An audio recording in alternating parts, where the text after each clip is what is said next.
Hey guys, welcome to Digital Digest, and in this video I'm going to show you how to see dislikes on YouTube. So to do that, first go to your browser, and over here on the top right hand side just below the cross mark you can see the three dots.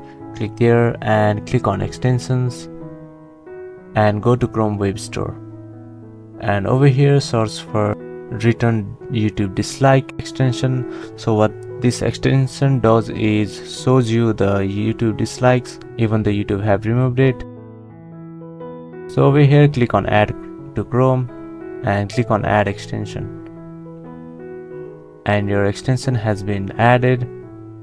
Now let's head on to YouTube and see if this worked. So I'm going to YouTube and just click on any video. So there you go, you can see the amount of dislikes on this YouTube video, and that is how you do it. That is how you can see dislike on YouTube. Thank you for watching this video, and I'll see you on the next one.